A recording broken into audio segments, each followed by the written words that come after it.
Good evening दोस्तों, मैं संदीप कुमार। मैंने आज आप सबके लिए लेकर के आया सर एक जबरदस्त एक मस्त टॉपिक। कंडीशन ये है ना सर कि आज ओनली फॉर क्या होगा, धुआं धुआं होगा। किसका धुआं धुआं होगा? तो साइंस में ऑब्जेक्टिव क्वेश्चन का धुआं धुआं होगा। क्योंकि सर पता है अब की बार बोर्ड एग्जाम में भी करना है धुआं धुआं। अब पता है धुआं धुआं कैसे होगा बोर्ड एग्जाम में? जब सेम टू सेम आपके बोर्ड एग्जाम में क्वेश्चन जब लड़ेगा ना तो तुम्हारे दिल और अंदर का पूरा जो है ना जाग जाएगा सर। हाँ, अंदर की आत्मा जाग जाएगा। तो मैंने आप सबके लिए सर साइंस में टॉप कितना 400 ऑब्जेक्टिव क्वेश्चन करवा रहे थे, जिसका आज हमारा कैमा क्लास है, तीसरा क्लास है। ऑलरेडी पिछले मैं 2 क्लास ले चुका हूं, तो अगर पिछले 2 क्लास अगर आप लोग नहीं देखें तो इस वीडियो के डिस्क्रिप्शन में 400 ऑब्जेक्टिव का प्लेलिस्ट का लिंक दिया होगा, वहां से जाइए, एकदम आराम से सभी क्लासेस को देख लीजिए। और ये 400 के अंदर से ही अब की बार मामला फंसेगा सर। हाँ, ये 400 क्वेश्चन से, ऑब्जेक्टिव क्वेश्चन से ना तो एक क्वेश्चन उधर जाएगा ना तो एक क्वेश्चन उधर जाएगा। यानी कहने का सेंस है कि सर कि पूरा का पूरा इसी से मामला फंसेगा। और नहीं फंसेगा तो हम फंसाएंगे ना रे, हम है ना, बस चिंता नहीं करना सर। हम जब तक जिंदा हैं तब तक उम्मीद नहीं, पूरे भरोसा के साथ कहते हैं सर कि अब की बार 482 से भी पार। क्योंकि यार पता है पिछले बार 482 हाईएस्ट था, लेकिन अब की बार मेरा टारगेट है सर कि 482 से भी पार होना चाहिए। बस मेरा एक ही सपना है कि प्रत्येक साल टॉपर की लिस्ट में एक नाम होना चाहिए। ठीक है ना सर? देखो, क्वेश्चन लड़ाना कोई बड़ी बात नहीं है सर। अगर टीचर शिद्दत से मेहनत कर देना तो क्वेश्चन 100 का 100% लड़ जाएगा। क्योंकि आपका सिलेबस इतना मुट्ठी में है, और इस मुट्ठी को सबसे पहले 20 बार राउंड मारो। 20 बार जब राउंड मारेंगे ना तो हमको एक एक पॉइंट में पता चल जाएगा कि इस मुट्ठी में कैमा नंबर पे कौन सा लाइन खींचा हुआ है सर। पिछले 10 साल प्रीवियस ईयर क्वेश्चन पढ़ लो, क्वेश्चन बैंक पढ़ लो, मॉडल पेपर पढ़ लो, पिछले 10 साल का बुक पढ़ लो 10 बार, फिर क्वेश्चन तो तुम लड़ा दोगे, हम तो दूर की बात है सर। हाँ, तो किसी भी चीज के पीछे जब मेहनत करोगे ना, शिद्दत से, दिल से जब मेहनत करोगे ना, तो ऑटोमेटिकली वो आपका हो ही जाएगा सर। ठीक है, देखता है ना, लगातार 1-2 साल पीछा करता तो एक ना एक दिन तो मुलाकात हो ही नहीं जाता है। हाँ, तो यही बात यहाँ पे है भाई। चलिए, कहता है ना सर, आपको मैंने पिछले क्लास में लगभग 50 क्वेश्चन पिछले क्लास में करवाए थे, और क्लास नंबर 1 में हम लोग 40 क्वेश्चन करवाए थे, तो 50 और 40 90 हो गया था। आज आपका क्वेश्चन नंबर 91 से शुरू करते हैं सर। कहता है प्रकाश की किरण गमन करती है, सबसे हल्का क्वेश्चन, और ये 2017 में पूछ ले था सर। हाँ, प्रकाश की किरण गमन करती है किस रेखा में? देखो, सबसे पहले बात को सुन लेना, और आप लोग अपना कमेंट बॉक्स में कमेंट करते रहना सर। देखो, यहाँ पे मान लो कि वो लाइट जल रहा है, दिया जल रहा है, दिया समझता है नूरी? हाँ, इस दिया को ना हमको देखना है। अब सोचो, जब ये दिया जल रहा है और इस दिया को हम ऐसे देख रहे हैं तो ये दिया हमको दिख रहा है, लेकिन अगर इसको पेपरवा को मोड़ देंगे, ऐसे कर देंगे, देखो ऐसे कर देंगे, तो क्या हमको ये दिया दिखेगा? नहीं दिखेगा। क्यों? क्योंकि देखो, यहां से हम देख रहे थे, यहां तक तो सीधा जा रहा है, लेकिन यहां से नीचे हो गया, फिर ऐसे हो गया, तब हमको ये दिया नहीं दिखेगा सर। इसलिए नहीं दिखेगा क्योंकि हम लोग कहा जाता है सर कि प्रकाश जो होता है वो प्रकाश जो होता है वो हमेशा, कैसे सर? ये हमेशा लाइफ में कभी भी सीधी रेखा में गमन करती है, सीधी रेखा में गमन करती है। तो प्रकाश हमेशा कैसे रेखा में गमन करती है? तो प्रकाश हमेशा सीधी रेखा में गमन करती है। तो अगर आपसे कोई पूछ दे, मान लो कि आपका जीएफए आपसे पूछ दिया कि प्रकाश किस रेखा में गमन करती है, तो बोलना, प्यार से बोलते हैं सीधी रेखा में गमन करती है। हाँ, तभी तो कहोगे सर कि बचपन का प्यार मेरा भूल नहीं जाना रे, आज जैसा मेरा प्यार है। आ जाओ, क्वेश्चन नंबर 92 कहता है प्रकाश के किरणों के समूह को क्या कहते हैं? प्रकाश के किरणों के समूह को, जैसे बोलेगा किरणों के समूह को, तो मार देंगे किरण पुंज। क्या मार देंगे सर? किरण पुंज। क्या मार देंगे? किरण पुंज। ठीक है ना? बोलेगा किरणों के समूह, मारेंगे घप्स ना किरण पुंज। ठीक है ना? बोलेगा किरणों के समूह, मारेंगे किरण पुंज। एगो कह रहा मार देंगे सर मार देंगे परिकिरण, मार देंगे, चल जेबे खोपचे में। हाँ, अगर किरण पुंज मारना है सर तो गंगा नहाओगे, पक्का है सर। हाँ, तो अगर आपसे पूछेगा कि प्रकाश के किरणों के समूह को क्या कहते हैं, तो किरण पुंज कहते हैं। क्या कहते हैं सर? किरण पुंज कहते हैं। तो प्रकाश के किरणों के समूह को क्या कहते हैं? किरण पुंज कहते हैं। क्या कहते हैं? किरण पुंज कहते हैं। अगला कहता है उत्तल लेंस की क्षमता होती है। देखो, सबसे पहले मैं अगर आपसे पूछूंगा कि तेरी आंखों में मेरा चेहरा बसता है, अगर मैं आपको बोलूं सर उत्तल लेंस, या फिर मैं आपको बोलूंगा अवतल लेंस, ठीक है ना। यहां पे पूछा उत्तल लेंस की क्षमता होती है, तो उत्तल लेंस की जो क्षमता होती है वो पॉजिटिव होती है, लेकिन जो अवतल लेंस की क्षमता होती है वो क्या होती है, निगेटिव होती है, ठीक है ना। तो यहां पे हमसे क्या पूछा, उत्तल लेंस की क्षमता होती है, तो उत्तल लेंस की जो क्षमता होती, सॉरी उत्तल लेंस की जो क्षमता होती है वो क्या होती है, पॉजिटिव होती है, लेकिन अवतल लेंस की जो क्षमता होती है वो क्या होती है, निगेटिव होती है। हाँ, तो ये दो में से एगो ना मामला फंसेगा। हाँ, ये दो में से एगो का मामला फंसेगा सर। और जो भी लोग चैनल पे नए हैं तो शिद्दत से चैनल को सब्सक्राइब कर देना और बेल आइकन को प्रेस करके दोस्तों को शेयर कर देना सर। तो फिर से एक बार बोलना कि उत्तल लेंस की क्षमता क्या होती है। अरे बोलना रे मेरे साथ, जहां पे बैठे हो वहीं पे बोलो, ये मास्टर का कसम है। चला बोलो, साथ में पढ़ो और बोलो, तभी सर जिंदगी का हर सपना पूरा होगा, ठीक है ना। आ जाना। तो उत्तल लेंस की क्षमता पॉजिटिव, अवतल लेंस की क्षमता निगेटिव, उत्तल लेंस की क्षमता पॉजिटिव, अवतल लेंस की क्षमता निगेटिव। तो क्या मैंने जो बोला वो चमका ना जी? अरे एस या नो तो बोलिए ना जी। अगला सवाल बोलता है ना सर, सवाल नंबर के 94 नंबर कहता है ना सर, जब प्रकाश की किरण हवा से कांच में प्रवेश करती है तो मुड़ जाती है। अरे बब्बले बब्बले बब्बले बब्बले बब्बा हम बम बम बम बम। देखो सोच लेना बाबू, सोच लेना रे मोहतरमा कि देखो ये वाला हवा और ये वाला कांच, ये वाला क्या है, नॉर्मल है सर, इसको हम लोग क्या कहते हैं, अभिलंब। यहां से कोई किरण आ रही है, हवा से कहां जा रही है, कांच में, यहां से किरण आ रही है तो इसको जाना चाहिए था, इस प्रकार से आगे बढ़ जाना चाहिए था। लेकिन जब हवा से जाती है कांच में तो अभिलंब की ओर क्या हो जाती है सर, मुड़ जाती है। इसको जाना चाहिए था ऐसे, लेकिन ये मुड़ गया किसके तरफ, अभिलंब की तरफ। इस लाइनमा को हम लोग क्या कहते हैं, अभिलंब कहते हैं। क्या कहते हैं सर, अभिलंब कहते हैं। क्या कहते हैं, अभिलंब कहते हैं, ठीक है ना। इस लाइनमा को हम लोग क्या कहते हैं, अभिलंब, जिसको हम लोग इंग्लिश में बोलते हैं नॉर्मल। क्या बोलते हैं, नॉर्मल, ठीक है।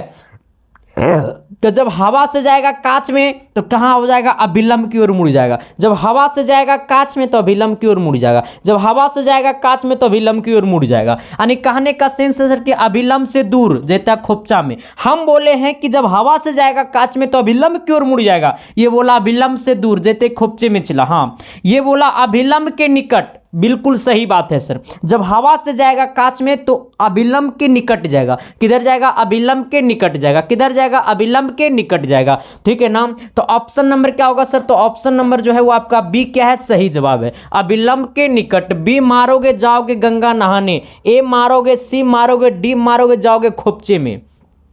चलिए अगला कहता है सर, फोटोग्राफी कैमरा का अभिदृश्यक होता है। देखो सबसे पहले गौर करना 95 नंबर सवाल की तरफ। 95 है ना रे बिरू भाई। हाँ देखो, जैसे बोलेगा फोटोग्राफी, आ जाना फोटोग्राफी। अच्छा एक बात को आप लोग सोचना, शिद्दत से सोचना, प्यार से सोचना, मोहब्बत हो जाएगा, फिक्स है कि हो जाएगा। आ जाओ देखो, जैसे बोलेगा फोटोग्राफी, क्या बोलेगा, फोटोग्राफी, तो हम लोग का जो मानव का जो लेंस होता है ना, जो आंख होता है ना, उसमें उत्तल लेंस की तरह व्यवहार करता है। तो मानव के आंख में कौन सा लेंस होता है, उत्तल लेंस होता है सर। अब सोच लो बाबू कि फोटोग्राफी में कौन लेंस रहेगा। जब मानव के आंख में उत्तल लेंस तो फोटोग्राफी में भी उत्तले लेंस न होगा ले।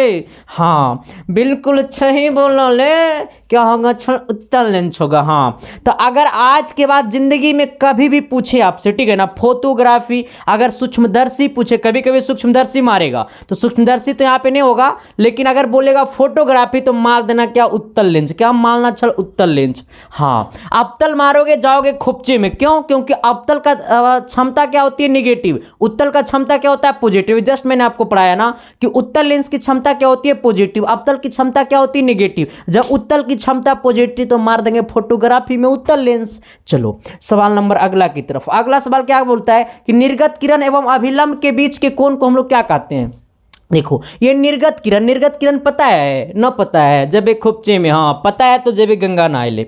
देखो यहाँ पे बोला निर्गत किरण एवं अभिलंब। अच्छा निर्गत किरण क्या होती है सर, निर्गत किरण, किस किरण को हम लोग निर्गत किरण कहते हैं। सबसे पहले तो ये पता नहीं है। अगर पता नहीं है तो अब जानने की कोशिश मत करना, अब विद्वान बनने की कोशिश मत करना सर। बस अब एक ही चीज कोशिश करना कि अपने एग्जाम में बेहतर कर जाए, ठीक है ना। मैं आपको वादा करता हूं सर कि 100% मैं अपना दे रहा हूं, ठीक है ना। मैं अपने अंदर का 100% आपको दे रहा हूं, लेकिन आपसे मैं रिक्वेस्ट करता हूं कि आप लोग अपना 100%, 110% हमको दीजिए। हमको देने का सेंस पता है क्या है? पिछले बार जिस तरह से इतिहास रचे हैं ना, अब की बार डबल इतिहास रचेंगे। हाँ, पिछले बार तो सर नया नया हम यूट्यूब पे थे, अब की बार तो ट्रेंड हो चुके हैं, ठीक है ना। तो कंडीशन ये है सर कि पिछले बार हमने साइंस में टॉप 100 क्वेश्चन करवाए थे, लघु प्लस दीर्घितीय, और ये 100 क्वेश्चन से ना तो एगो मामला इन्हें फंसा था, ना तो एगो मामला उन्हें फंसा था सब्जेक्टिव में। लेकिन अब की बार कोरोना ना है, इसको काट करके मैंने सब्जेक्टिव क्वेश्चन करवा रहा हूं साइंस में 110।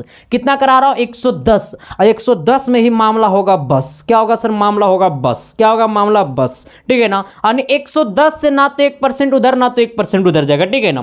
पिछले बार वाला जाकर के देख लेना, ये 100 क्वेश्चन से बाहर नहीं आया था। 2022 का पेपर आपके पास होगा। 2022 का पूरा वीडियो मेरा यूट्यूब पे पड़ा हुआ है, जाकर के मिला लेना। एक एक क्वेश्चन को मैंने ठोक दिया, ठीक है ना। और दूसरी बात यह है सर कि अब आपको मैं करवा रहा हूं मैथ में टॉप 90 क्वेश्चन 2 नंबरिया, ठीक है। 5 नंबरिया क्वेश्चन भी कराऊंगा, उतना से मामला फंसेगा ही नहीं बाहर, ठीक है ना। तो इसलिए मैं आपको कहता हूं सर कि आप शिद्दत से पढ़िए, मात्र मेरा 10 क्लास कीजिए, ठीक है। 10 क्लास में अगर आप में परिवर्तन नहीं दिखेगा ना सर, तो संदीप कुमार को आज के बाद देखना भी मत, ठीक है। सिर्फ अपने मुंह से गाली देना सर। हाँ, बस हम सिंपल बात कहते हैं, तुम अपना टाइम हमको क्यों दोगे जब तुम्हें प्रमोशन ही नहीं हो रहा है? तो नहीं दो मेरे को टाइम। हाँ, बस हम इतना ही कहते हैं सर। जिंदगी में अपना टाइम वहीं देना जहां तुम में कुछ प्रमोशन हो सर, क्योंकि ये लाइफ दोबारा नहीं मिलेगा। ये पूरे 100 साल की उम्र में 10th का एग्जाम तुम एक ही बार दे सकते हो। हाँ, इसलिए ये कीमती समय फालतू लोगों को नहीं देना है सर। ये कीमती समय अपनों को देना है। अपनों का आने का मतलब उनको मत देना। हाँ, ऐसा नहीं कि कॉल पे करना चल जबे खुपचे में। चलो, हमने क्या बोला सर कि निर्गत किरण अभिलंब के बीच कोण को कहते हैं क्या? तो निर्गत किरण और अभिलंब के बीच को कोण को क्या, देखो यहां पे देखना, जैसी बोलेगा निर्गत किरण। कौन किरण सर? ये निर्गत किरण। बोलेगा निर्गत किरण और अभिलंब के बीच को कोण को, तो मार देंगे तुरंत निर्गत कोण। कौन कौन निर्गत कोण? कौन कौन निर्गत कोण, ठीक है ना। तो निर्गत किरण एवं अभिलंब के बीच को कोण को क्या कहते हैं? निर्गत कोण कहते हैं। क्या कहते हैं सर? निर्गत कोण कहते हैं। अगला सवाल कहता है लेंस के मुख्य फोकस की संख्या कितनी है? देखो, लेंस चाहे अवतल हो, चाहे उत्तल हो, चाहे बाइफोकल हो, चाहे लेंस तीने को मारना, चौथा मारोगे चल जाओगे खोपचे में। हाँ, आ जाओ। बोला सर कि लेंस में मुख्य फोकस की संख्या कितनी होती है? जैसे अगर सपोज डेट अगर मैं बात करूंगा कि आपका कौन सा लेंस है, तो ये आपका उत्तल लेंस है। फिगर देखा होगा तुम लोग, बहुत बार देखा होगा। देखा है रे? आ जाओ। तो ये उत्तल लेंस में जो फोकस होता है ना सर, एक फोकस इधर होता है, एक फोकस इधर होता है, ठीक है ना। तो उत्तल लेंस में मुख्य फोकस की संख्या कितनी है? तो 2 है। कितनी है सर? तो 2 है। कितनी है सर? तो 2 है, ठीक है ना। लेंस चाहे उत्तल हो चाहे अवतल हो, मुख्य फोकस की संख्या कितनी होगी? 2। हमसे पूछा किसी माध्यम के अपवर्तनांक का मान होता है। जैसे आपसे पूछेगा अपवर्तनांक, क्या पूछेगा? अपवर्तनांक। देखो, तो अपवर्तनांक बोले ना, तो अपवर्तनांक इक्वल टू होता है sine i by sine r. क्या होता है? Sine i by sine r, जिसको हम लोग कहते हैं रिफ्लेक्टिव इंडेक्स। क्या कहते हैं? रिफ्लेक्टिव इंडेक्स, ठीक है ना। तो अपवर्तनांक पूछेगा तो क्या मारेंगे? खोपचा में ना रे बब्बा ना। हम लोग क्या मारेंगे sir? Sine i by sine r. क्या मारेंगे? Sine i by sine r. क्या मारेंगे? Sine i by sine r, ठीक है ना रे। चलो, अगला सवाल की तरफ हम लोग बढ़ते हैं शिद्दत से। कहता है मोटे लेंस की आवर्धन क्षमता। अल्ले बब्बा। अच्छा देखो, मोटा आदमी कैपेसिटी ज्यादा, पतला आदमी कैपेसिटी कम। हम पहले देखते थे ना, पता है क्या, जब हम पहले एकदम आज से मतलब 6-7-8 महीना पहले, मतलब जब हम 2022 का 2021 का जब हमारा पिक देखोगे ना, तो कहोगे अरे मास्टरबा है रे, ऐसी करोगे, डायरेक्ट बोलो ये मास्टरबा ही है यार, नहीं लगता है। तो यही बात है सर। देखो, जब आदमी पतला रहता है ना, तो इसके अंदर चर्बी कम रहता है, और जब आदमी पतला तो कैपेसिटी कम, आदमी मोटा कैपेसिटी ज्यादा। हाँ, आदमी पतला कैपेसिटी कम, आदमी मोटा कैपेसिटी ज्यादा। हमसे पूछा है कि मोटे लेंस की आवर्धन क्षमता, है मोटा तो क्षमता होगा ज्यादा, होता पतला तो क्षमता होता कम। हमसे पूछा है मोटे लेंस की आवर्धन क्षमता, मार देंगे अधिक। क्या मार देंगे सर? अधिक। जैसे बोलता पतले लेंस की आवर्धन क्षमता, मार देते कम। मोटा आदमी खाओगे ज्यादा, पतला आदमी खाओगे कम, ठीक है ना। तो मोटा आदमी कैपेसिटी ज्यादा, पतला आदमी कैपेसिटी कम, मोटे लेंस अधिक, पतले लेंस कम। चलो, यहां तक क्लियर हो गया सर। अगला सवाल अगला सवाल क्या बोला, देखो मेरा कोशिश रहता है ना सर कि आपको मैं रटने ना दूं, बस मेरा एक ही को कोशिश रहता है कि आपके दिल और दिमाग में दौड़ा दौड़ा के मारे मैथ और साइंस को। कहता है निम्न में कौन बायोगैस ईंधन का स्रोत नहीं है। अच्छा, इनमें से कौन बायोगैस ईंधन का स्रोत नहीं है? देखो सर, अच्छा हमसे क्या पूछा, नहीं है। अच्छा, अगर पूछता है तो यहाँ पे जैसे बोलेगा नहीं है, सबसे पहले सर ये बायोगैस के बारे में आपको समझना पड़ेगा, बायोगैस आखिर में है क्या।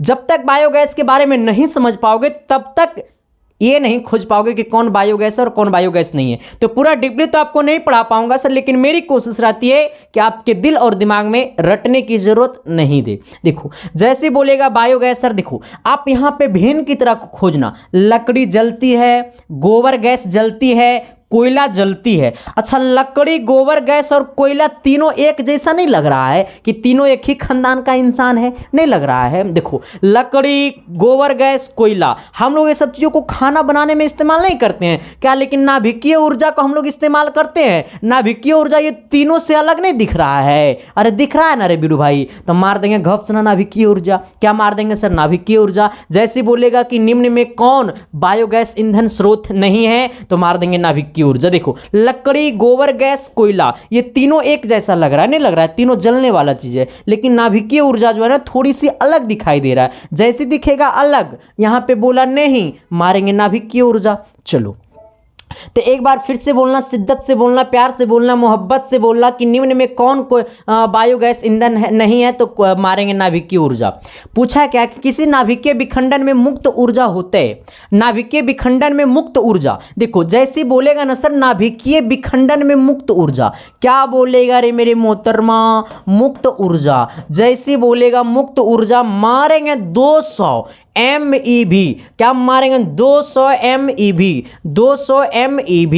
ये वाला सवाल पूछ ले है सर, मैंने तो आपको पहला ही बोला पढ़ाऊंगा वही जो बोर्ड एग्जाम में चमकेगा, तभी तो कहोगे कि बचपन का प्यार मेरा भूल नहीं जाना रे, जैसा मेरा प्यार है जान तुझे किया हूं, आ जाना। तो क्या बोला सर कि नाभिकीय विखंडन में मुक्त ऊर्जा होते हैं, तो क्या होता है सर? 200 MeV होता है। क्या 200 MeV होता है? क्या होता है? 200 MeV होता है। हाँ, तो नाभिकीय ऊर्जा में नाभिकीय विखंडन में मुक्त ऊर्जा कितना होता है सर? 200 MeV होता है। चलिए अगला सवाल, बोला सौर ऊर्जा विद्युत ऊर्जा में परिवर्तन करती है। अरे भाई, बोला सौर ऊर्जा को विद्युत ऊर्जा में परिवर्तन करती है कौन? सौर ऊर्जा बोले ना तो धूप। हमको लाइट से कैसे विद्युत ऊर्जा उत्पन्न कर सकते हैं? हमारे गांव में पहले लाइट उठ नहीं था, 2017 से पहले मेरे गांव में पता है लाइट नहीं था, हमारे घर में सौर प्लेट हुआ करता था। अब जैसे सौर प्लेट में जब धूप पड़ता था ना, तो ऑटोमेटिकली एगो नीचे में सौर प्लेट से कनेक्ट रहता था यहाँ पे बैटरी, वो बैटरिया तुरंत ही खोलने लगता था और वो बैटरिया से हमारे घरवा में लाइट जलता था। तो मैंने पहले क्या खरीदा था? सौर प्लेट खरीदा, सौर प्लेट से बैटरी में लाइट गया, बैटरी चार्ज हो जाता था सौर प्लेट से, इसी से हम लोग के घर में रात में लाइट जलता था। इसका सेंस क्या है कि सौर ऊर्जा विद्युत ऊर्जा में कैसे ट्रांसफर हुआ? तो ये सौर प्लेट के माध्यम से। किसके माध्यम से? सौर प्लेट से माध्यम से, क्योंकि सौर प्लेट नहीं होता तो मेरा बैटरी चार्ज नहीं होता, जब बैटरी चार्ज नहीं होता तो हमारे घर में लालटेन जलता। अरे बैटरी चार्ज हुआ तभी ना मेरे घर में ट्यूबलाइट जला। हाँ, तो यही बोल रहा है सर कि सौर ऊर्जा को विद्युत ऊर्जा में परिवर्तित करना। तो सौर ऊर्जा को विद्युत ऊर्जा में परिवर्तित कौन करता है सर? तो सौर सेल। कौन करता है? सौर सेल। कौन करता है? सौर सेल। ठीक है ना, यानी सौर प्लेट। आ जाओ, अगला क्या बोला है सर कि हाइड्रोजन बम किस अभिक्रिया पर आधारित है? जिंदगी में सब बम से खतरनाक बम है हाइड्रोजन बम। जिंदगी में सर सब बम से खतरनाक है हाइड्रोजन बम। बम चाहिए तो मेरे से कांटेक्ट करना, मेरा एड्रेस है इधर उधर www.com। कहता है हाइड्रोजन बम किस अभिक्रिया पर आधारित है? देखो रे भाई, ये बड़ा भयानक क्वेश्चन है, ये बड़ा मजेदार क्वेश्चन है सर। हाँ, ये क्वेश्चन में बड़ा ट्विस्ट है सर, बड़ा मजेदार है। हाँ, बस इसमें तुम रस लोगे तब ना। अचार तो सब कोई खाता है सर, लेकिन अचार का स्वाद सब कोई नहीं ले पाता है सर। हाँ, आज से पता है पानी पूरी तो सब खाता है, लेकिन पानी पूरी का कोई स्वाद नहीं ले पाता है सर। पानी पूरी मतलब फोकचा है ना, तो यही आना। जैसे बोलेगा हाइड्रोजन बम, नाभिकीय विखंडन, नाभिकीय संलयन, दोनों। देखो यहाँ पे बंदा क्या होता है ना, फंस जाता है। हाँ, यहाँ पे मामला फंस जाता है। पता है ना कैसे फंसता है? ये हम जानते हैं। आपका उम्र होगा ना तो आपको भी पता चल जाएगा कैसे मामला फंस जाता है। देखो कहता है नाभिकीय विखंडन, नाभिकीय संलयन।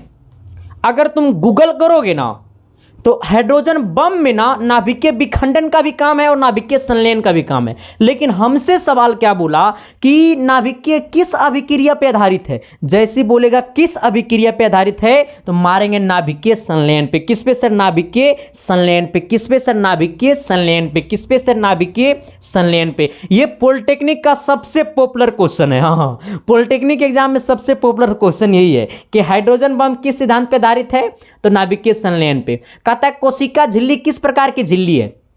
झिल्ली मतलब वो नहीं जो झिल्ली खाता है, झिल्ली मतलब कुछ और मत समझ आना। हाँ आ जाओ सर। बोला कोशिका झिल्ली किस प्रकार की झिल्ली है तो कोशिका झिल्ली किस प्रकार की झिल्ली, देखो प्राग में आप प्राग में अर्ध प्राग में, इनमें से कोई नहीं।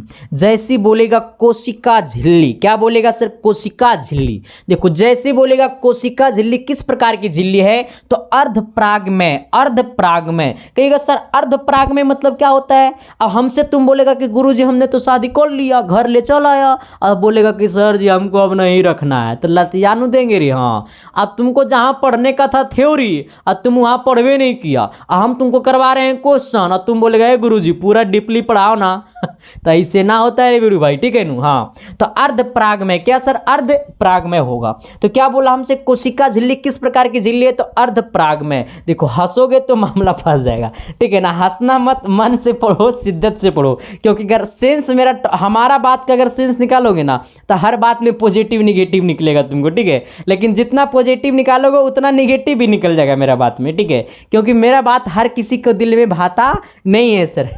आ जाना। हमसे बोला ना कि मानव डायलिसिस थैली है, मानव में डायलिसिस थैली है। मानव में डायलिसिस थैली है नेफ्रोन। क्या है सर? नेफ्रोन। क्या है रे? नेफ्रोन। क्या है रे? नेफ्रोन। हाँ, तो मानव में डायलिसिस थैली है तो नेफ्रोन। क्या सर? ये नेफ्रोन। क्या सर? नेफ्रोन। तो क्या मैंने जो बोला वो चमका ना जी? अरे एच या न तो बोलिए ना जी, तो अगला सवाल की तरफ तो बढ़िए ना जी।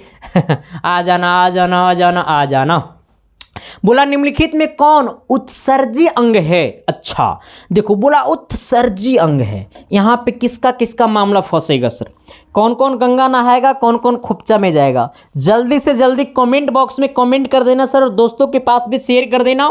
बॉडी सोडी थोड़ा सा बना लेंगे, इसके बाद हाँ लड़ेंगे, कुश्ती लड़ेंगे, पढ़ाना उड़ाना छोड़ देंगे। कह रहा मास्टर बाबू बॉडी बनाएगा। देखो इधर आ जाना। बोला देखो सर, कहता है निम्नलिखित में कौन उत्सर्जी अंग है। जैसे बोलेगा पूरे मतलब बायोलॉजी का सबसे महंगा क्वेश्चन है। हाँ, उत्सर्जी अंग जैसे बोलेगा ना तो मारना ब्रिक। क्या मारना सर? ये ब्रिक। क्या मारना सर? ये ब्रिक, ठीक है ना। तो उत्सर्जी अंग क्या है सर? ये ब्रिक। ये क्या है सर? ये ब्रिक। क्या है सर? ये ब्रिक। क्या है सर? ये ब्रिक। एक बार मेरे साथ बोलिएगा, देखिए उत्सर्जी अंग क्या है सर? ये ब्रिक। उत्सर्जी अंग क्या है? बोलो जल्दी बोलो। हाँ, उत्सर्जी अंग क्या है? उत्सर्जित अंग क्या है? उत्सर्जित अंग। चलो आध हो गया होगा, बाकी उम्मीद है कि तुमको तब तक याद रहेगा जब तक तुम्हारा बच्चा ना हो जाए।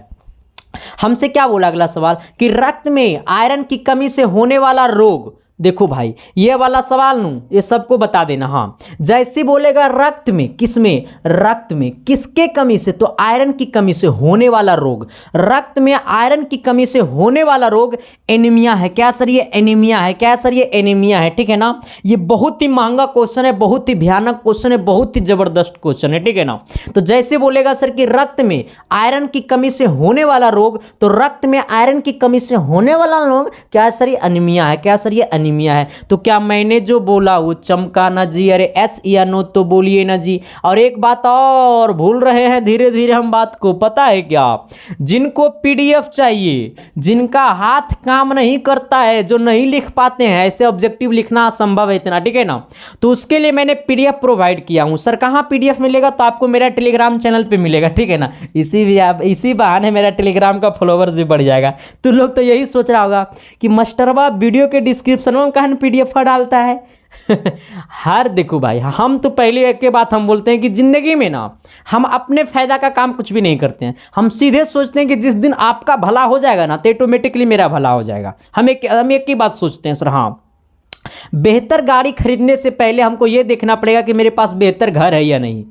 है ना। बेहतर बीवी लाने से पहले आपको ये देखना पड़ेगा कि मेरा बेहतर शकल है कि नहीं, मेरे पास बेहतर रुपया है कि नहीं। देखना पड़ता है या नहीं देखना पड़ता सर? ये जेन्युइन बात है, देखना पड़ता है। और नहीं देखोगे ना तो फिर चल जाओगे खोपचे में। हाँ, यही बता देते हैं सर, ये दिल की बात है, अंदर की बात है, ये सोचना आप, ठीक है ना, भविष्य में तभी कुछ करना। जैसे बोलेगा ना सर पीडीएफ की बात है, तो पीडीएफ आपको मेरा टेलीग्राम चैनल पे मिलेगा, ठीक है ना। टेलीग्राम का चैनल का लिंक कहाँ रहेगा रे? तो वीडियो के डिस्क्रिप्शन में रहेगा। वीडियो के डिस्क्रिप्शन में जाना, लिंक दिया हुआ है, या फिर @संदीप 7295 सर्च करना आपको टेलीग्राम पे, तो मेरा आईडी खुल जाएगा, ठीक है। आ जाओ। हमसे क्या बोला सर कि मानव हृदय का औसत परकुचन दाब क्या है? देखो ये परकुचन दाब क्या होता है बीड़ू भाई, ये परकुचन दाब क्या होता है मोहतरमा, बताओ ना जरा। हाँ, क्या बोला सर? मानव हृदय का औसत परकुचन दाब लगभग में क्या है? कैसे बोला? लगभग में क्या? जैसे बोलेगा लगभग में क्या, तो 120 mmHg, ठीक है। तो क्या बोला? मानव हृदय का औसत परकुचन दाब लगभग क्या है? तो 120 mg। क्या सर? 120 mmHg। क्या सर? 120 mmHg, ठीक है ना। तो मानव हृदय का औसत परकुचन दाब लगभग तो 120 mmHg, ठीक है ना। इसे हम लोग क्या कहते हैं? परकुचन दाब। कौन दाब? परकुचन दाब। कौन दाब? परकुचन दाब। चलो अगला सवाल क्या बोला सर कि खुला परिसंचरण तंत्र किसमें पाया जाता है? खुला परिसंचरण तंत्र किसमें पाया जाता है? तो मेरे घर में पाया जाता है। जब खोपचे में घर वाला काम कर भी, तो हाँ देखो इधर, जैसे बोलेगा खुला परिसंचरण तंत्र किसमें पाया जाता है? तो मनुष्य में, कॉकरोच में, घोड़ा में, ऊंट में। तो जैसे बोलेगा मनुष्य में, तो मनुष्य में परिसंचरण तंत्र नहीं पाया जाता है, घोड़ा में परिसंचरण तंत्र नहीं पाया जाता है, ऊंट में परिसंचरण तंत्र नहीं पाया जाता है। इसका कहने का सेंस है जैसे बोलेगा परिसंचरण तंत्र तो मार देना क्या सर? कॉकरोच में। किसमें मारना? कॉकरोच में, ठीक है ना। तो परिसंचरण तंत्र किसमें पाया जाता है? तो कॉकरोच में पाया जाता है। किसमें पाया जाता है? तो कॉकरोच में पाया जाता है सर, ठीक ना। एक बार बोलना, शिद्दत से बोलना कमेंट बॉक्स में जय इंडिया सर। और क्लास कैसा लग रहा है सर, ये आप कमेंट बॉक्स में जरूर बताइएगा। क्लास अच्छा लग रहा है तो आप अच्छा लिख करके, मतलब जो आपको जैसा आपको फील हो रहा है मेरा क्लास करने में, मजा आ रहा है तो आप लिखिए, नहीं मजा आ रहा है तो भी लिखिए, है ना। जैसा आपको क्लास लग रहा है वैसा लिखिए। हम तो सीधे कहते हैं सर मेरा क्लास नहीं अच्छा लगता तो तुम गाली भी दे दो, ठीक है ना, ताकि हम संभल जाए। क्योंकि हमारे पास खाली खासियतें नहीं है, मेरे पास कमी भी है सर। क्योंकि दुनिया का हर इंसान में ना कमी और खासियत दोनों होता है, लेकिन अपना कमी को कोई दूसरे के पास लाना नहीं चाहता। लेकिन मैं जानता हूं ना सर कि मेरा कमी आप ही के पास दूर होगा, क्योंकि आप मेरे कमी पे वार कीजिएगा तो इससे पहले हम अपना कमी पे खुद से वार कर लेंगे। जिंदगी में अगर दूसरे को जलाना है ना तो अपने कमी पे खुद से बार कर लो, ठीक है। तो अपना कमी पे खुद से बार करेंगे, खाली आप एक बार इशारा कर दीजिएगा। अब तो लोग इशारा करेगा कि रे मास्टर, हम बोलेंगे काले बोले सर पूरा सिलेबस फ्री में पढ़ा दीजिए ना आ ठीक है ना सर। क्या होगा? कॉकरोच होगा, ठीक है। एगो ऐसी लड़का हमको क्या बोला, ए मास्टर, हम बोले का, और पूरा तो सिलेबस फ्री में यूट्यूब पे कहाँ ने पढ़ा रहा, एकदम बड़ा ताब से बोला सर। मतलब हमको लगा ना कि उसका हम पैसा पिछले जन्म में बड़ा धार लेते, ऐसे बोला। हमने बोला कि ये किससे तुम बात कर रहा है पता है तो कहा प्रणाम गुलूडी आ जाओ। देखो क्या बोला सर कि मनुष्य के आहार नाल की कौन सी रचना अवशेषी अंग है? देखो बोला मनुष्य के आहार नाल कि कौन सी रचना अवशेषी अंग है? रचना अवशेषी अंग है, रचना अवशेषी अंग है। कौन सा होगा सर? देखो जैसे बोलेगा सर ये रचना, क्या बोलेगा सर? रचना। अब मैथ वाला रचना मत समझना, अवशेषी अंग, अपशेषी अंग, अवशेषी अंग। जैसी बोलेगा रचना अवशेषी अंग, मार देना अपेंडिस। क्या मार देना? अपेंडिस। क्या मार देना? अपेंडिस। क्या मार देना? अपेंडिस। क्या मार देना? अपेंडिस। हाँ, तो मनुष्य के आहार नाल की कौन सी रचना अवशेषी अंग है? तो रचना अवशेषी अंग है अपेंडिस। क्या है सर? ये अपेंडिस। क्या है सर? ये अपेंडिस। तो क्या मैंने जो बोला वो चमका ना जी? अरे एस या नो तो बोलिए ना जी, तो अगले सवाल की तरफ तो बढ़िए ना जी, आइएगा ना जी। अब देखो सवाल आ गया मजेदार वाला जी, हमको तो न्यूमेरिकल बनाने में मजा आता है जी। पता है क्या बोला है जी कि 1 2 3 ओम के 3 प्रतिरोध को श्रेणी क्रम में जोड़ने पे समतुल्य प्रतिरोध होगा। अभी हम ही बताबे, इतना हल्का क्वेश्चन हम बताबे। कहेगा गुरु जी बता ना दीजिए, हम बोर्ड एग्जाम में हम बना लेंगे देखो भाई, हम तो कहते हैं ना सर कि हम अपना 100% दे रहे हैं ना, तो तुम अपना 110% दो। 100% तुम हमारा ले लो, ठीक है, 10% एक्स्ट्रा हम इसलिए बोले हैं कि 10% अपने भाई पे दया करो, क्योंकि हम आपके भाई हैं और आप मेरा भाई हैं, ठीक है ना सर। तो दोनों भाई मिल करके कदम से कदम मिला करके चलेंगे सर, और दुनिया का हर मुकाम को पाएंगे। इसके लिए अपने भाई को आपको आगे बढ़ाना पड़ेगा सर, ठीक है ना। तो सभी दोस्तों के पास गांव टोले मोहल्ले में हर घर घर में एसके साइंस क्लासेस का नाम पहुंचा दो सर, क्योंकि ये आपका भाई है और ये आपका प्यार है और आपका आशीर्वाद है सर। क्योंकि मैंने आज तक कभी नहीं बोला कि एसके साइंस क्लासेस में स्वागत है, ये आपका क्लासेस है सर, और आपका प्यार है, आपकी मोहब्बत है और आपका सब कुछ है सर, ठीक है ना। ये तो आपका दिया हुआ गिफ्ट है सर, जिसको मैं डेली देखता हूँ, उसमें मैं डेली खेलता हूँ, तो ये आपका गिफ्ट है। इसको आपको रखना होगा, कितना खिला के रखना होगा ना इस गिफ्ट को, कितना खुश रखना होगा ना, ये आपके ऊपर डिपेंड करता है सर। जितना प्यार कीजिएगा इस गिफ्ट से उतना अच्छा लगेगा।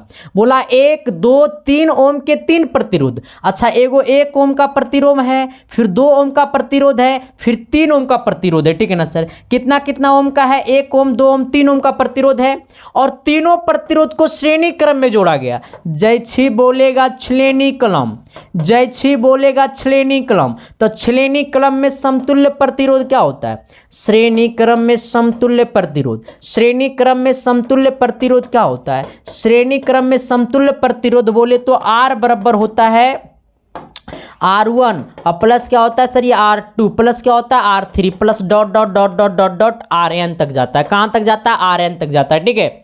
तो जैसे बोलेगा श्रेणी क्रम, और श्रेणी क्रम में एकदम फिक्स है कि एगो क्वेश्चन आएगा, एगो फिक्स है कि एगो आएगा। जब ये एगो आएगा तो हम छोड़ेंगे ना रे ना रे बब्बा। हम यूपी बिहार झारखंड वाले लोग हैं, किसी से डरते नहीं हैं। समस्या से लड़ना सीखो जिंदगी में, वही बेटा का नाम है सर। हाँ, कहता है ना सर सिंह। देखो एक के बात समझना, बाप 20 तो बेटा 40, एकदम सिंपल बात समझना। बाप 20 बेटा 40, एकदम सिंपल। अगर बाप सिर्फ खैनी खाता तो दारू भी पीना कि अरे मास्टर देखो कंडीशन ये है ना सर, कि अगर पिताजी अगर दारू पी रहा है ना तो बड़का बोतल पीना, अगर वो पौआ पी रहा है तो तू आधे पिया, ठीक है। लेकिन ऐसा नहीं, कहने का सेंस है कि अगर पिताजी तुम्हारे लिए अगर एक बिल्डिंग खड़ा किया है ना, तो तुम अपने बच्चा के लिए ऐसा ऐसा 5 बिल्डिंग खड़ा कर दो, है ना। तब भी उसी का नाम है सर जिंदगी में, बाकी और किसी का नाम नहीं है, ठीक है ना। तो जिंदगी भर से झोला लेते रह जाओगे। मार्केट जाओगे तो खुद से वो झोला सिला लोगे कपड़ा वाला, अब मार्केट जाओगे बाहर थैला सब्जी लेके आओगे घर में, और बीवी के साथ रोटी बेलोगे, चल जाओगे खोपचे में सर। हाँ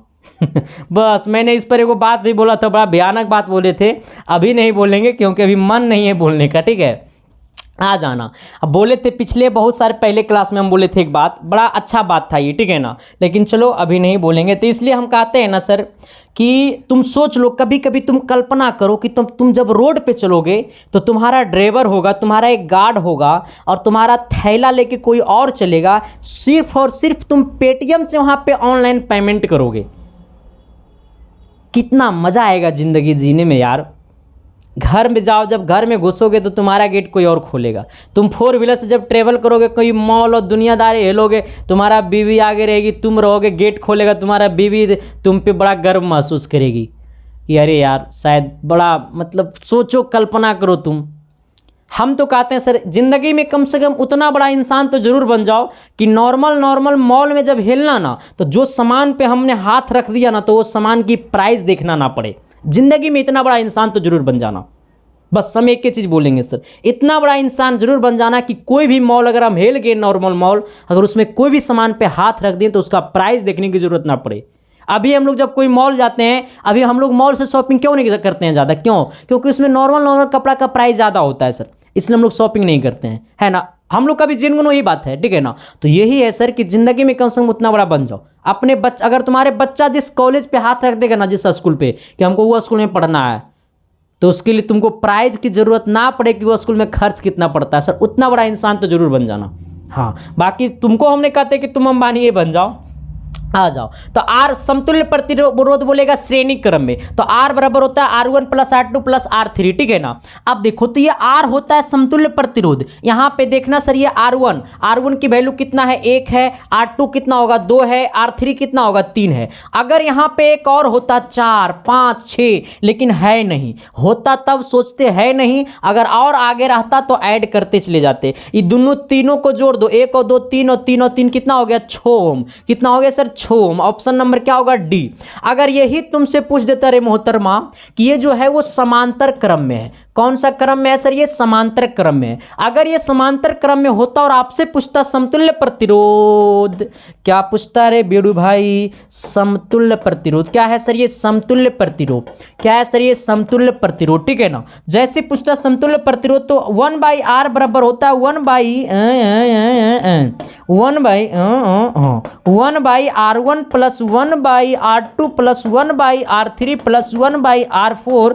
plus dot dot dot dot 1/rn। क्या होगा? 1/rn। आ जाना, इसको तुम R1 वैल्यू ले लेना, इसको R2 लेना, इसको R3 लेना, और तुम बताना कि अगर ये समांतर क्रम में होता तब इसका आंसर क्या आता।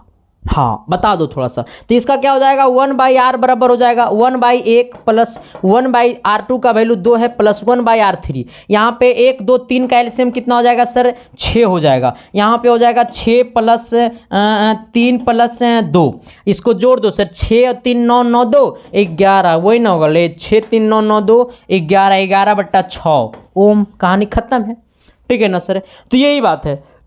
आ जाओ अगला सवाल की तरफ। अच्छा देखिए क्या कहता है सर, कहता है ना कि 12 वोल्ट विभवांतर के दो बिंदुओं के बीच 2 कूलम आवेश को ले जाने में कार्य किया जाता है। देखो सबसे पहले यहां पे गौर करना, क्या बोला हमको सवाल कि 12 विभवांतर के 2 बिंदुओं के बीच कितना आवेश का चार्ज जा रहा है, तो 2 कूलम आवेश को ले जाने में किया गया कार्य। तो सबसे पहले ये देख लेना कि कार्य बराबर क्या होता है, कार्य बराबर क्या होता है। थोड़ी सी आप लोग कमेंट बॉक्स में कमेंट कीजिएगा सर कि कार्य बराबर क्या होता है। सर कार्य बराबर क्या होता है? देखो कार्य बराबर यहां पे क्या बोला? 12 वोल्ट विभवांतर, तो कार्य बराबर होता है विभवांतर गुणे क्या? विभवांतर गुणे आवेश। क्या होता है सर? यानी W बराबर भी क्यू मार देना, कोई दिक्कत नहीं है सर, बस इतना कर दो। आप देखना कि यहाँ पे क्या है सर? ये 12 वोल्ट है, यहाँ पे कितना है? 2 कूलम्ब है। इसका मतलब ये क्या हो जाएगा? 12 गुणे 2 यानी 12 दूनी कितना हो जाएगा? 24 जूल। कितना जूल? 24 जूल, ठीक है ना। तो हमको क्या बोला? 12 वोल्ट विभवांतर के 2 बिंदुओं के बीच 2 कूलम्ब आवेश ले जाने में किया गया कार्य, तो W बराबर क्यू भी, W बराबर क्यू भी, यानी भी क्यू या क्यू भी। आप देख लेना भी का वैल्यू 12 और क्यू का वैल्यू 2, तो 12 दूनी 24, यानी आंसर हो गया कितना? 24 joule. Option number B.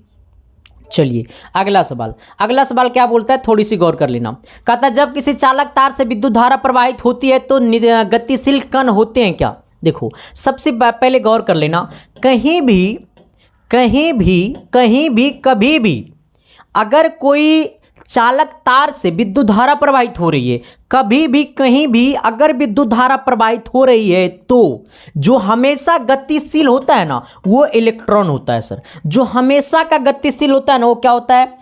Electron होता है। क्या होता है सर? ये इलेक्ट्रॉन होता है। क्या होता है? इलेक्ट्रॉन होता है।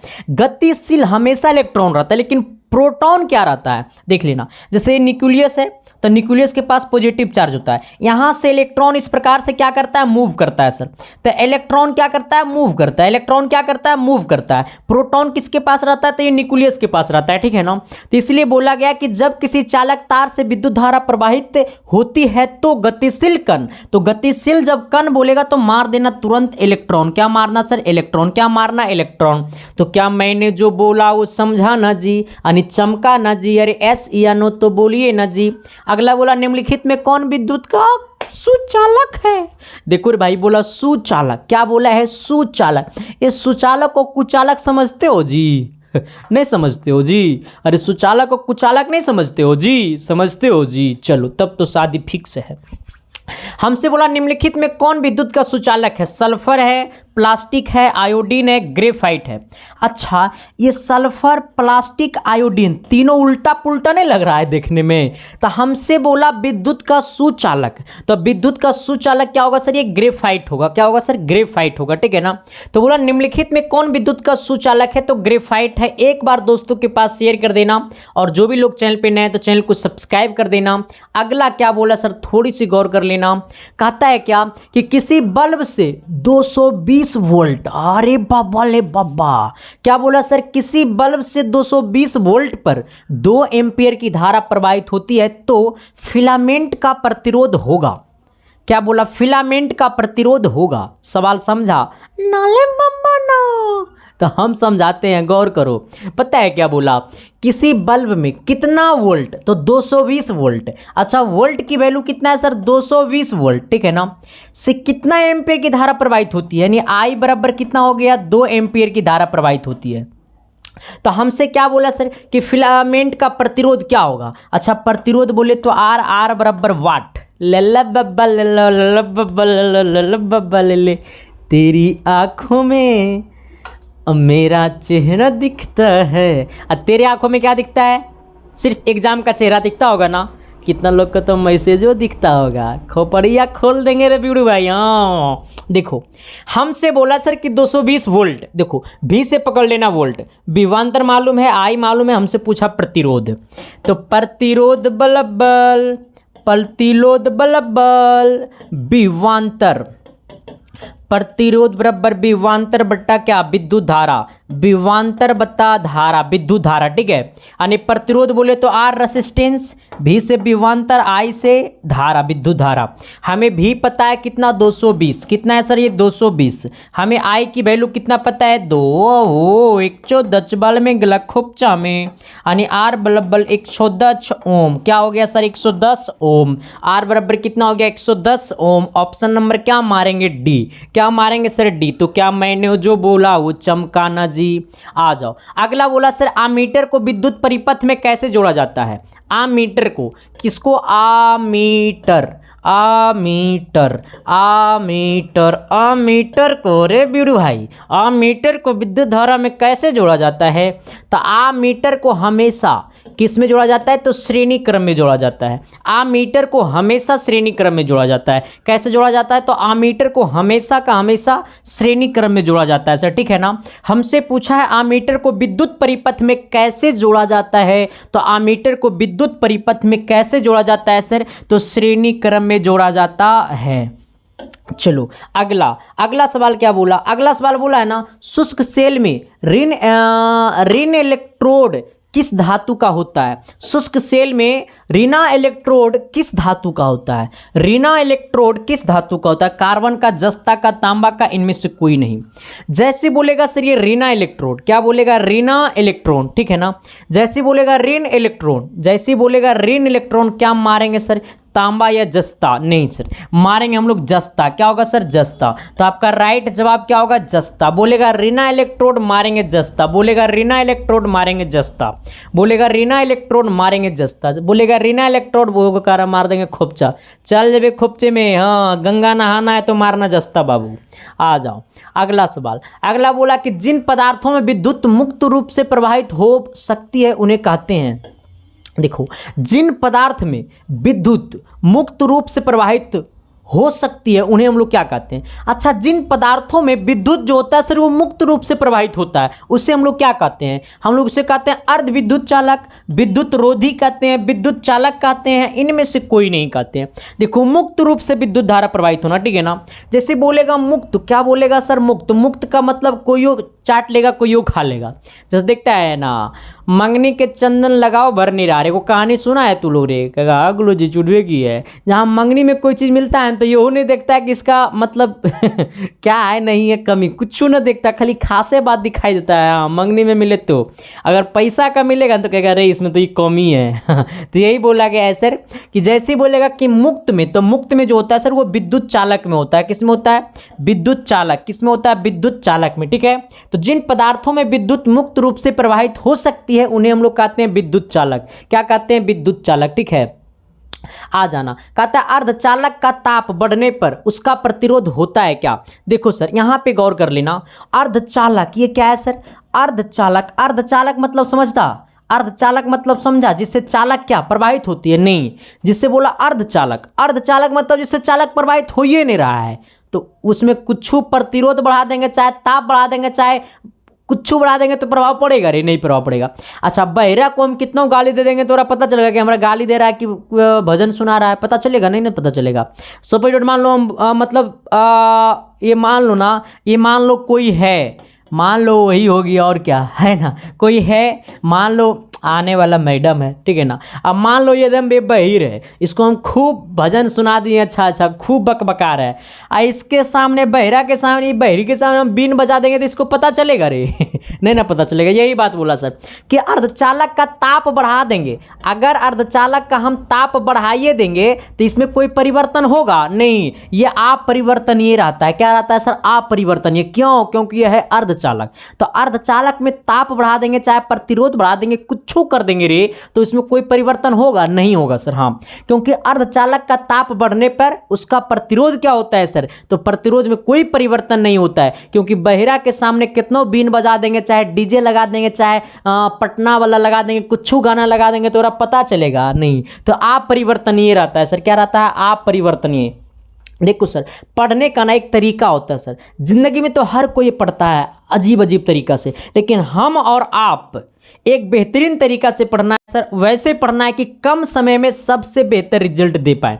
कहता है यदि चांदी के तार का ताप बढ़ाया जाए तो उसका प्रतिरोध क्या होता है? देखो, चांदी का जो तार होता है ना सर, उसमें अगर हम ताप बढ़ाएंगे तो प्रतिरोध ऑटोमेटिकली एकदम उछाल मारेगा। क्या मारेगा? उछाल मारेगा, ठीक है ना। यानी कहने का सेंस ये है कि चांदी में जब ताप बढ़ाया जाएगा तो इसका प्रतिरोध क्या होगा? तो प्रतिरोध क्या होगा? बढ़ेगा। क्या होगा सर? बढ़ेगा। क्या होगा? प्रतिरोध बढ़ेगा, ठीक है ना। तो चांदी के तार में अगर ताप बढ़ाया जाएगा, चांदी के तार में ताप बढ़ाया जाएगा तो प्रतिरोध ऑटोमेटिकली उछाल मारेगा, यानी प्रतिरोध भी क्या होगा? बढ़ेगा।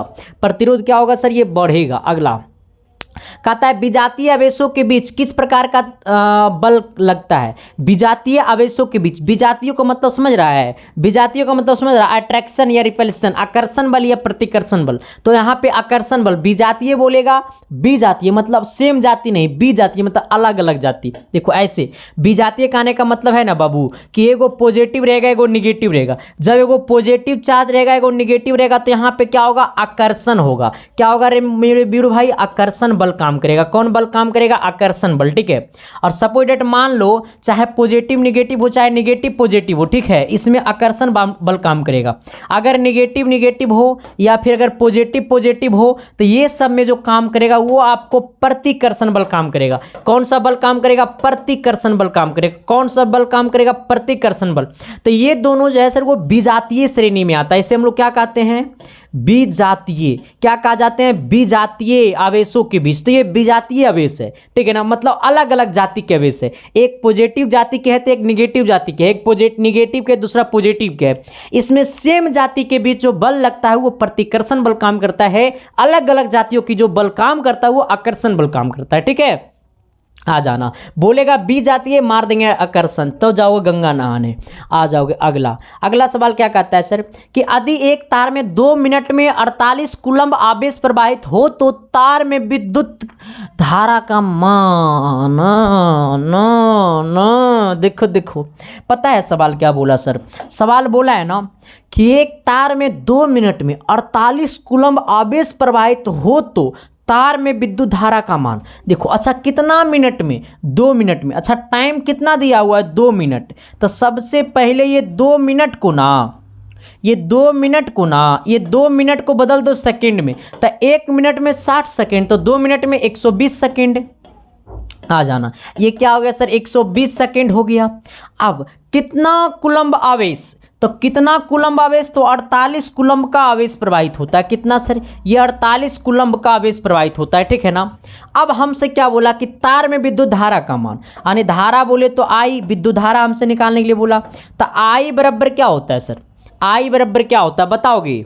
नहीं बताओगे? बता देते, तुम नहीं बताओगे तो हम बताते हैं। आई बराबर होगा आवेश बटा समय, ठीक है ना। यानी कहने का सेंस है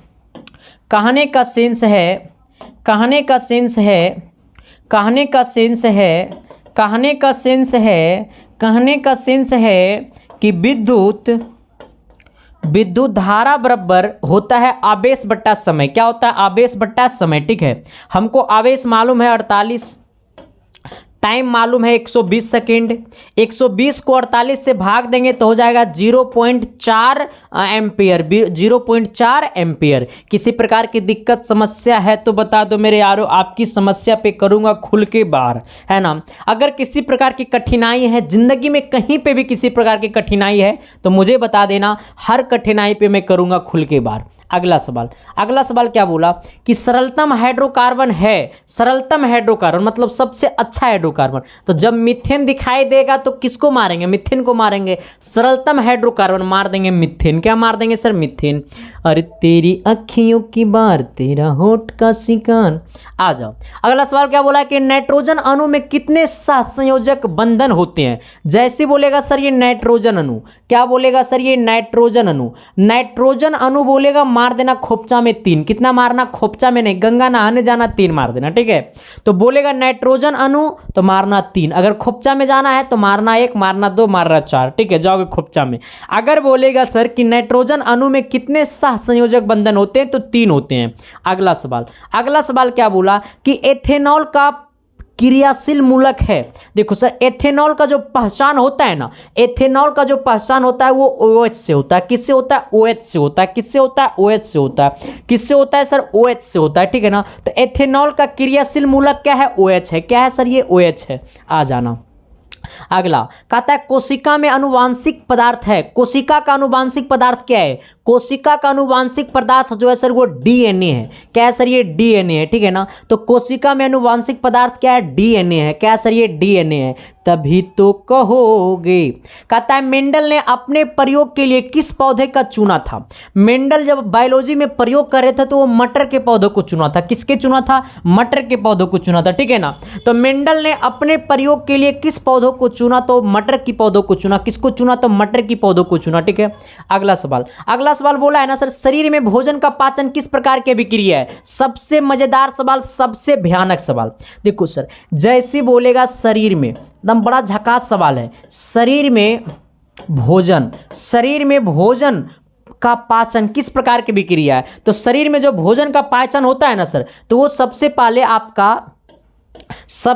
ये आपका जो है ना, ये जो है ना रासायनिक, सबसे पहले ये रासायनिक परिवर्तन होता है, ठीक है ना। इसके अंदर क्या होता है, रासायनिक परिवर्तन होता है, ठीक है। क्या होता है, रासायनिक परिवर्तन होता है। तो शरीर में भोजन का पाचन जो है वो सबसे पहले रासायनिक परिवर्तन होता है। रासायनिक परिवर्तन होने के बाद ये क्या होता है सर कि ये अपचयन, क्या होता है सर, ये अपचयन क्रिया होता है। क्या होता है, ये अपचयन क्रिया होता है। अपचयन क्रिया होने के बाद, अपचयन क्रिया होने के बाद वियोजन अभिक्रिया होता है। क्या होता है सर, ये वियोजन। क्या होता है, ये वियोजन अभिक्रिया होता है। क्या होता है, वियोजन अभिक्रिया होता है।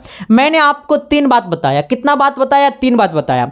जब शरीर में भोजन जाता है ना सर, तो सबसे पहले रासायनिक परिवर्तन हो जाता है। हाँ, शरीर में भोजन जाता है, दाल भात भर कुकर खाओगे तो शरीर में जाएगा, तो सबसे पहला क्रिया क्या होगा, रासायनिक परिवर्तन होगा। रासायनिक परिवर्तन होने के बाद यह अपचयन क्रिया होगा। उसके बाद क्या होगा, अपचयन क्रिया होगा। अपचयन क्रिया होने के बाद वियोजन अभिक्रिया होगा। और जब वियोजन अभिक्रिया हो जाएगा तो समझ लेना कि एकदम वो अच्छा से पच गया खाना, ठीक है। तो यही बोला है सर कि शरीर में भोजन पाचन की शरीर में भोजन का पाचन किस प्रकार की अभिक्रिया है। तो हमसे पूछा अभिक्रिया तो हम मारेंगे वियोजन, लेकिन वियोजन तो है नहीं ऑप्शन में। और जब वियोजन नहीं तो उपचयन है। क्या है सर, ये उपचयन है। क्या है सर, ये उपचयन है, ठीक है ना। अगर वियोजन नहीं है तो उपचयन है, अगर उपचयन नहीं होता तो वियोजन होता। मेरी बात को शिद्दत से समझ रहे हो, प्यार से समझ रहे हो, मोहब्बत से समझ रहे हो। हाँ, तब दिल में जाएगा सर, वरना खोपचे में जाएगा। हाँ, आ जाओ। मैंने बोला क्या सर कि जब शरीर में भोजन जाता है तो सबसे पहले रासायनिक परिवर्तन होता है। रासायनिक परिवर्तन होने के बाद अपचयन क्रिया होता है। अपचयन क्रिया होता है। अपचयन क्रिया होने के बाद वियोजन अभिक्रिया होता है। अगर आपके ऑप्शन में वियोजन नहीं है तो मारेंगे उपचयन अभिक्रिया, ठीक है। चलो, ऑप्शन नंबर ए। अगला सवाल, इतना पढ़ा देते हैं ना तू सबको रे हम। कहता है ना सर कि एकल संकार क्रॉस के फलस्वरूप लंबे एवं नाटे पौधों का अनुपात। देखो जैसी बोलेगा लंबा आदमी, हम तो नाटा आदमी में आ जाते हैं। लंबे और नाटे का अनुपात होता है 3:1। कितना होता है सर? 3:1। ठीक है, लंबे पौधे और नाटे पौधे का अनुपात कितना होता है? 3:1 होता है। Option number B. अगला सवाल कहता है ना सर, पुरुषों में लिंग गुणसूत्र होते हैं तो एक्स वाई होता है। सर क्या होता है सर? ये एक्स और वाई दोनों होता है। ठीक है ना, अगर बोलेगा पुरुषों की चर्चा करेगा तो एक्स वाई दोनों मारना, अगर सिर्फ महिला की चर्चा करेगा तो सिर्फ एक्स मारना। ठीक है, आ जाओ अगला सवाल। पुरुष बोलेगा एक्स वाई दोनों मारना, महिला बोलेगा सिर्फ एक्स एक्स मारना। अगला सवाल बोला कि कान के निचले हिस्से को कहते हैं क्या? अरे बिड़ू भाई, कहता है ना कान के निचला हिस्सा को तो कहते हैं कान पाली। क्या कहते हैं सर? कान पाली। क्या कहते हैं? कान बाली नहीं कहना, कान पाली। कितना लोग सोच रहा है कि मास्टरवा को तो कानबाली बोलना चाहिए, लेकिन ये बोल रहा है कान पाली। इसका मतलब मिस्टेक से तो नहीं ना बोल रहा है? नहीं, हम सही बोल रहे हैं, कान पाली। हाँ, जैसे बोलेगा सर कि कान के निचले हिस्से को क्या कहते हैं तो कान पाली कहते हैं। ठीक है ना, आ जाओ अगला सवाल क्या कहता है सर? कहता है ना नेत्र लेंस की फोकस दूरी अधिक हो जाने से कौन सा दृष्टि दोष होता है? अले बब्बा जैसी बोलेगा ना, ये चीज़ मैंने पढ़ाया था, मैंने पेड कोर्स में भी पढ़ाया था। नेत्र लेंस की फोकस बढ़ेगी, नेत्र लेंस की फोकस दूरी अधिक हो जाएगी। जब नेत्र लेंस की फोकस दूरी अधिक होगा तो उस इंसान में जैसी फोकस होगा अधिक, इसका मतलब वो दूर की वस्तु को देख पाएगा। अरे फोकस होगा अधिक, इसका मतलब वो दूर की वस्तु को देख पाएगा, और दूर की वस्तु उसको दिखाई देगा, इसका मतलब पास की वस्तु नहीं दिखाई देगा। और जब दूर की वस्तु दिखाई देगा, पास की वस्तु दिखाई नहीं देगा, तो झटके में मार देना है दूर दृष्टि दोष, मार देना है दूर दृष्टि दोष। क्या मैंने जो बोला वो चमका न जी? अरे एस या नो तो बोलिए न जी, तो अगले सवाल की तरफ तो बढ़िए जाना जी। मैंने क्या बोला? किसी भी दृष्टि दोष का आँख की जो लेंस की क्षमता की फोकस जो होती है वो दूर अधिक हो गया, और जब फोकस अधिक हो गया इसका मतलब वो दूर चला गया फोकस। इसका मतलब जब फोकस दूर तो दूर की वस्तु दिखाई देगा, और जब दूर की वस्तु दिखाई देगा इसका मतलब उस कौन सा दृष्टि दोष होता है? तब दूर की वस्तु दिखाई देता है। जब इंसान को दूर दृष्टि दोष होता है तो वैसे केस में दूर की वस्तु दिखाई देता है लेकिन पास की वस्तु दिखाई नहीं देता है। इसका सेंस कहने का मतलब है ऑप्शन नंबर बी। चलो अगला सवाल क्या कहता है सर? अगला सवाल कहता है ना नेत्र में किस वस्तु का प्रतिबिंब। अच्छा, नेत्र में किसी वस्तु का प्रतिबिंब होता है कैसा? देखो ये जो नेत्र होता है ना सर, ये जो नेत्र है ना, ये उत्तल लेंस की तरह काम करता है। किसके तरह काम करता है? उत्तल लेंस की तरह काम करता है। ठीक है ना, तो उत्तल लेंस में प्रतिबिंब कैसा बनता है? तो उत्तल लेंस में वास्तविक प्रतिबिंब बनाता है। कैसा बनाता है? वास्तविक बनाता है। और जैसे वास्तविक बनाएगा इसका मतलब ये उल्टा होगा। क्या होगा सर? ये उल्टा होगा। ठीक है, जैसे ये वास्तविक बनाएगा इसका मतलब क्या होगा? उल्टा होगा। क्या होगा सर? ये उल्टा होगा। ठीक है, लेकिन वास्तविक उल्टा, ठीक है, वास्तविक उल्टा, लेकिन छोटा बड़ा ये दो में से कौन मारेंगे? यहाँ तक तो सब मामला फंसा देगा, लेकिन इसके बाद क्या मारेंगे? वास्तविक उल्टा बड़ा या छोटा मारेंगे? तो छोटा मारेंगे। ठीक है सर, वास्तविक उल्टा छोटा, क्योंकि मानव नेत्र जो होता है वो उत्तल लेंस की तरह व्यवहार करता है। तो उत्तल लेंस में किसी वस्तु का जो प्रतिबिंब बनता है वो वास्तविक बनता है, उल्टा रहता है। वस्तु से बड़ा भी प्रतिबिंब बनता है, वस्तु से छोटा भी प्रतिबिंब बनता है, वस्तु के बराबर आकार का भी प्रतिबिंब बनता है। कहता है सर एक स्वस्थ मानव नेत्र के लिए निकट और दूर बिंदु क्रमशः होते हैं। देखो सर, अगर कोई एक अच्छा इंसान है, मेरे जैसा नहीं सर, क्योंकि हम तो डैमेज हैं। हाँ, हमारा तो गया काम, हमसे कोई शादी उदी करेगा नहीं करेगा। सबसे पहली बात तो ये है सर, पहली बात है डबल बैटरी हो गया मेरे अंदर, पहले डैमेज तो निकल गया। ठीक है ना, अब ये दिक्कत हो गया चश्मा लगाने का, तो बुढ़ापा में क्या होगा रे? तो सिंपल बात है सर। हाँ, अच्छा से खाना पीना खाओ, पालक के दिन में खूब पालक साग खाओ। ऐसा नहीं कि हमको दिखाई नहीं देता रे बिड़ू भाई, ये सब कंडीशन नहीं है मेरे अंदर। ठीक है, मानो फैशन से ही पहन रहे हैं, ऐसा कुछ नहीं है सर। ज़्यादा देर अगर पढ़ाते रह जाएंगे ना या पढ़ते रह जाएंगे ना विदाउट चश्मा, तो पूरा मतलब जो आँख है ना वो पेन करता है, मतलब दर्द देता है। ठीक है, इसी कारण से सर अगर किन्हीं का आँख अगर दर्द देता है तो अगर आँख को 6/6 रखना है तो आप चश्मा का यूज कीजिए पढ़ते टाइम। ठीक है, लेकिन चश्मा का रूल क्या होता है कि अगर आप चश्मा को यूज कर रहे हैं तो 1 साल के बाद आप पावर ऑटोमेटिकली बढ़ाना पड़ेगा चश्मा का, लेकिन आप नहीं बढ़ाइए। हम 9th क्लास से ही चश्मा का यूज कर रहे हैं, लेकिन अभी तक हमने पावर नहीं बढ़ाया। पावर बढ़ाने का आदत डाल लीजिएगा चश्मा में, तो आप समझ लो कि चल गला तो 40 में हो गला 10। हाँ, ऐसा सोच लेना सर। ठीक है ना, क्योंकि बॉडी का एक पार्ट अगर डैमेज हो जाएगा ना सर, तो वो पूरा बॉडी पे इफेक्ट हो जाता है। अगर एक बोरा प्याज है, एक बोरा प्याज में अगर एक वो प्याज सड़ गया तो वो पूरा प्याज को गंदा कर देगा। अगर कोई घर में अगर कोई एक इंसान अगर निकल गया फालतू ना, तो पूरे इंसान को बर्बाद कर देगा सर, पूरे तबाह इंसान को तबाह करके मार देता है। यही बात है, अगर शरीर का अगर एक पॉइंट अगर डिफेक्ट हो गया, इसका मतलब ये पूरे शरीर को एकदम खराब कर देगा। इसलिए हर चीज को टंच रखना। जैसे ही बोलेगा स्वस्थ मानव, क्या बोलेगा सर? ये स्वस्थ मानव, स्वस्थ मानव नेत्र में, तो स्वस्थ मानव नेत्र में जो निकट बिंदु होता है ना, वो होता है 25 सेंटीमीटर, ठीक है, 25 सेंटीमीटर। और दूर बिंदु जो होता है ना, दूर बिंदु होता है अनंत। क्या होता है सर? ये अनंत। ये सवाल तो आपको पढ़ाना नहीं चाहिए, लेकिन मैंने बता दिया। Option number D. अगला बोला नेत्र गोलक का व्यास लगभग 2.3 होता है सर। नेत्र गोलक का व्यास लगभग में 2.3 होता है, ठीक है। अगला सवाल कहता है नेत्र गोलक के गोल होने पर दिखता है देखो, नेत्र गोलक है सर, ये नेत्र गोलक गोल हो गया और नेत्र गोलक ऐसे हो गया। अब सोचो, नेत्र गोलक गोल हो गया, जब ये नेत्र गोलक गोल हो गया, इसका सेंस है कि ये निकट की वस्तु को देख पाएगा। नेत्र गोलक लंबा हो गया, क्या हो गया सर? ये लंबा हो गया। जब नेत्र गोलक लंबा हो जाएगा, इसका मतलब ये दूर की वस्तु को देख पाएगा। और नेत्र गोलक गोल हो गया, इसका मतलब निकट की वस्तु को देख पाएगा। तो यही बोला है कि नेत्र गोलक के गोल होने पर देखता है। तो नेत्र गोलक जब गोल हो जाएगा तो निकट की वस्तुओं को देख पाएगा। अगर नेत्र गोलक लंबा हो जाएगा तो इसका मतलब ये दूर की वस्तु को देख पाएगा। लेकिन बोला है गोल, तो ऑप्शन नंबर ए होगा। चलो देखो सर, मेरे पास पढ़ने का एक ही सबसे बड़ा फायदा है सर, कि मैं आपको उस तरीका से पढ़ा दूंगा, ए बी टिक नहीं कराऊंगा। हमसे जिंदगी में ए बी टिक नहीं होगा। कहता है कोर्निया के पीछे क्या है जो काले रंग की पेशियों का समुच्चय है। कहता है कोर्निया के पीछे क्या है जो काले रंग के पेशियों का समुच्चय है। तो नेत्र पटल नहीं, दृष्टि पटल नहीं सर। ये आपका ऑप्शन नंबर क्या हो जाएगा? ऑप्शन नंबर क्या हो जाएगा? तारिका, यही होगा। हाँ, परितारिका। ऑप्शन नंबर क्या हो जाएगा? ए हो जाएगा सर। तो आज मैंने आपको 50 क्वेश्चन कंप्लीट कर दिया। कहने का सेंस है कि पहला क्लास में हमने 40 करवाया, दूसरा क्लास में हमने 50 करवाया, तीसरा क्लास में आज भी हम 50 करवाए, यानी टोटल क्वेश्चन आपका कितना हो गया? 140 क्वेश्चन।